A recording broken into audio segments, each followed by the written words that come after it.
Welcome to another 10th anniversary National Drum Fair 2012 interview with our Vice President, Pete Cater.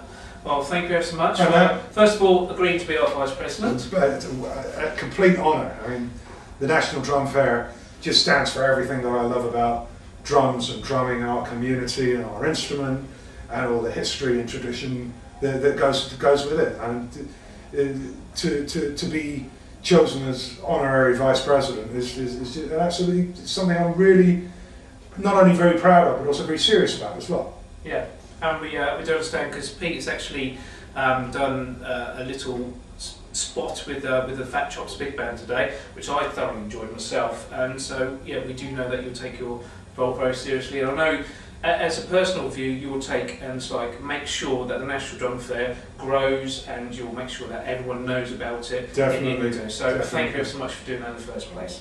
So the question is, what is the best thing about the National Drum Fair?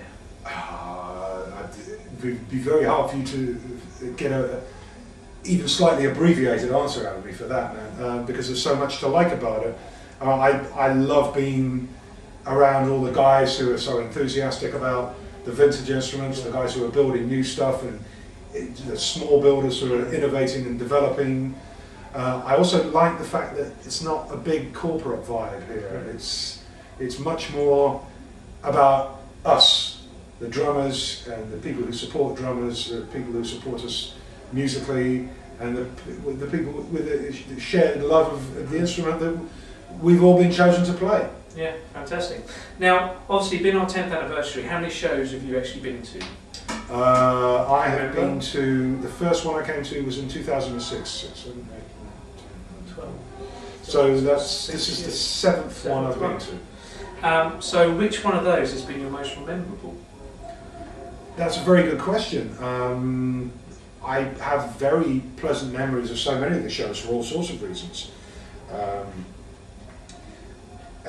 The first time I came, I met two old friends, obviously Gary Alcock and also Ian Palmer, who I hadn't seen for years, and seeing Jason from Anglia Drum Centre was good too, because out of that all led to me starting doing Buddy Rich tribute concerts with my big band, because Jason promoted the first show we did up in Great Yarmouth, and Ian got started with the World's Greatest Drummer show that we've done 4 times now, and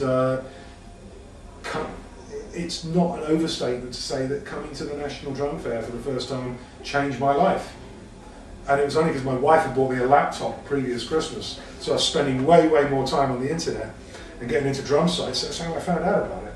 Otherwise I might not have known, and the last 5 years of my life could have been completely different. So to answer that question, was the first one, because it led on to everything? Well, absolutely. It's no exaggeration to say it was a life-changing day coming up here for the first time. Lovely.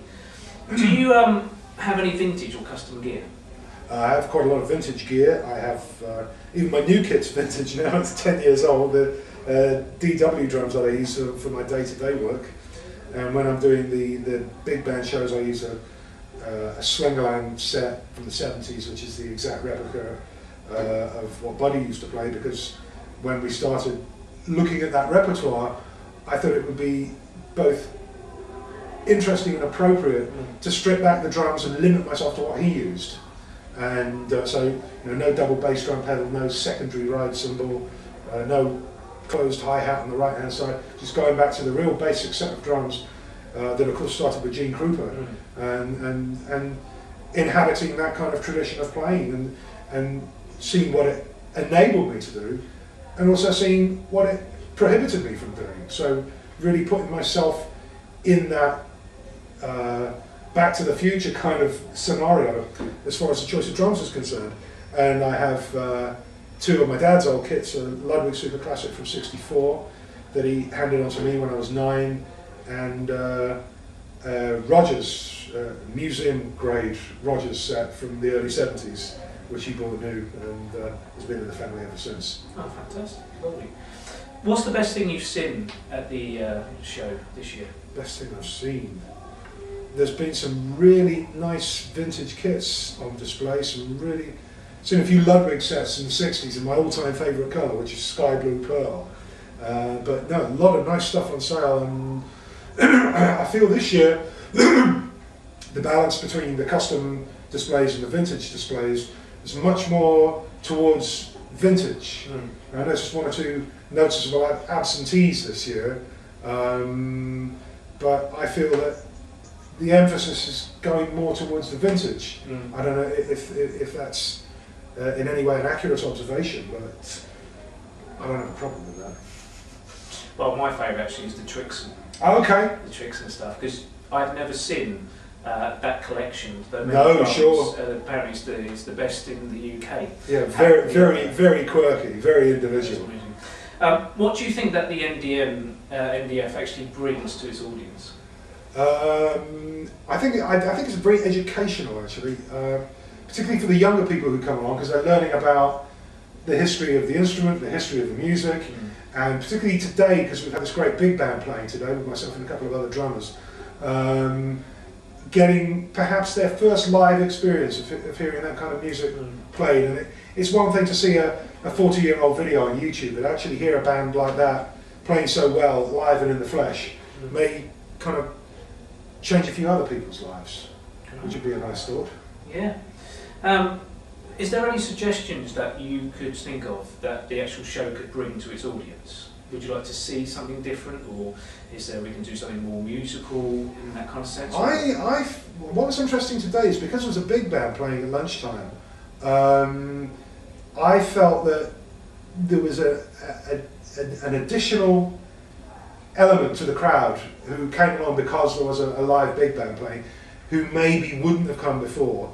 And I think the Saturday lunchtime slot, to have some live music, you know, for an hour, maybe it's about an hour and a half, the whole thing, by the time we'd all got done.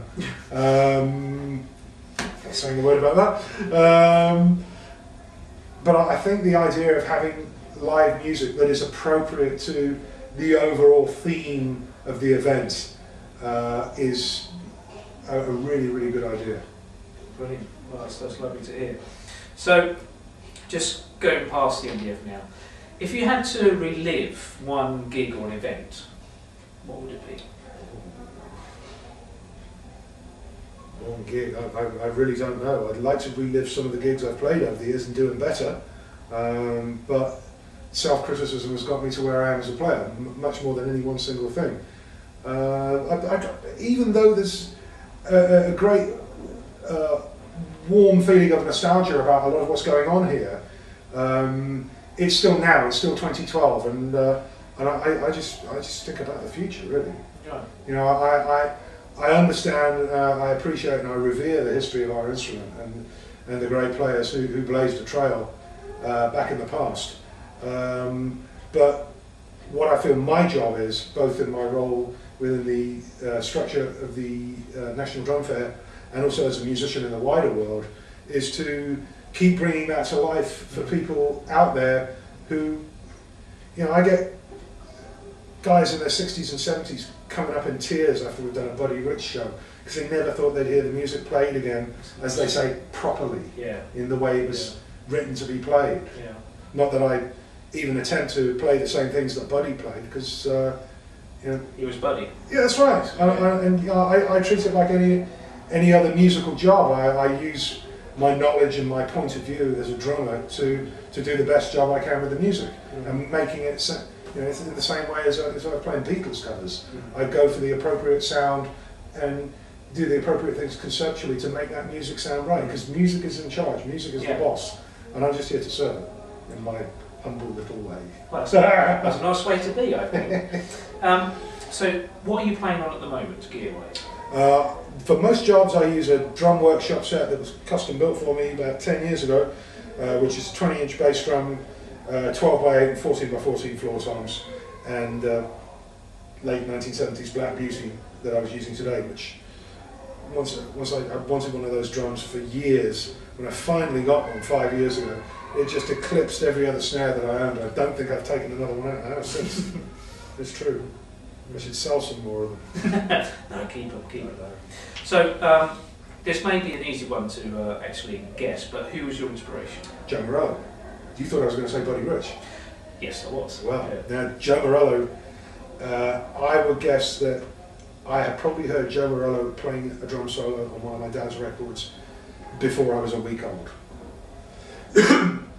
That would have been the first music played on records that I would have heard in the house. I didn't really find Buddy until much later. I didn't really get into his stuff until I was about 5. 5? Yeah. Well, that's not bad. Is there any advice you can give to people who are starting out? They're young, starting out, or actually people who are still trying to improve on their musician, drumming kind of playing? The best advice I could give is love playing. You know, it is such a gift to be able to do this, to be able to participate in making music with your fellow human beings at any level at all, whether it's just something very local that you just do for fun, or whether you're playing in, you know, top venues, concert halls, whatever. Just remember the joy of music. Remember why you learn to play. Remember the things, whether you're a young guy just starting out or if a guy who's in their 7th or 8th decade and still keen to play. Remember what got you inspired and motivated, and how it felt to know nothing, and what your formative influences were that made it all come to life for you. Oh, that's a lovely experience, advice there. So, moving on, is there any clean, funny stories that you'd like to tell us? I don't think any of my stories are particularly clean, actually. What, specifically to do with drumming, or no, just no, any stories you'd like to tell? Well, you can edit this out, and perhaps you should. But in the morning, do you prefer a bath or a shower? Oh, I'm a shower man. Yeah, I like a bath. You know, but where I live in London, the water's very, very hard, and you just get this horrible build-up. So to the point where I went to the hardware shop the other day, and I said to the guy behind the counter, "Have you got?" Because you know, getting this deposit on the side of the bath. I said, "What have you got? Can you sell me something that will inhibit the development of scum?" And I'm now the proud owner of a comprehensive school. Oh, that's an original gag. Boom, ching. Yeah. I think that has to come out. Well, if you had a time machine, what era would you go back into the drumming past? One thing I would like to have seen was when Buddy Rich first came to the UK in 1967, played to some very poor audiences, I have to tell you. I'd just like to have seen the looks on the faces of the drummers in the crowd. Because, I mean, as great as his playing sounds in our very knowing 21st century, extremely knowledgeable environment that we live in today, what he must have sounded like to the guys 45 years ago must have been just incredible. Just amazing. I mean, it still sounds incredible now. Mind-blowing. But there's so much knowledge of drums that's around now. Everybody knows about technique and so much. But back in those old early days when there wasn't that breadth of knowledge, to have a player like Buddy or Joe Morello for that matter, those absolute titans of the instrument coming over here, and it must have just been jaw-dropping for the guys. I can imagine. Final question, you can invite 4 guests to a dinner party. Who would they be? 4 guests. Doesn't have to be drummers, they just have to be guests. I'd like to invite, I think, some great raconteurs, people who have wonderful stories to tell. I'd quite like to invite at the moment, the Broadway and Hollywood actor Frank Langella, because I'm reading his book of memoirs about famous people that he knew, which is it's just side-splittingly funny and very informative. And I'd like to also invite, who else? Maybe a couple. That's a tough one. I wouldn't have minded having that question in advance, because I could have given it some thought. On the spot, yeah. I would like to invite my wife, as long as she promised to cook, because she cooks better than anybody I know, and she puts up with me, and that's too good. It's on tape now. Yeah, that's 2 good reasons to have her there. So and so many more besides. And as far as the other 2 seats are concerned, I'm going to have to check in my address book and let you know. Well, that's fair enough. Well, Pete Cater, Vice President of the National Drum Fair, it's been an absolute pleasure. It's been a pleasure, I think, just for us to actually have him here. Also for you guys to actually see this guy play. It's an inspiration to all, and definitely I'm going to be looking forward to having many chats because of the committee and everything else. Terrific. So thank you ever so much for the interview. It's a pleasure, Matt. And we'll see you all again. I look forward to this weekend. I only wish I could come both days this year. I look forward, well, I might even, if it's a nice day like this, I might even pop up for an hour at lunchtime if I can possibly get away. But I look forward to this all year long. It's a great event, and like Christmas when you're a kid, it's terrific. I love it. Thank you very much. Brilliant. I'll see you at another interview. Thanks very much. See you later. Thank you.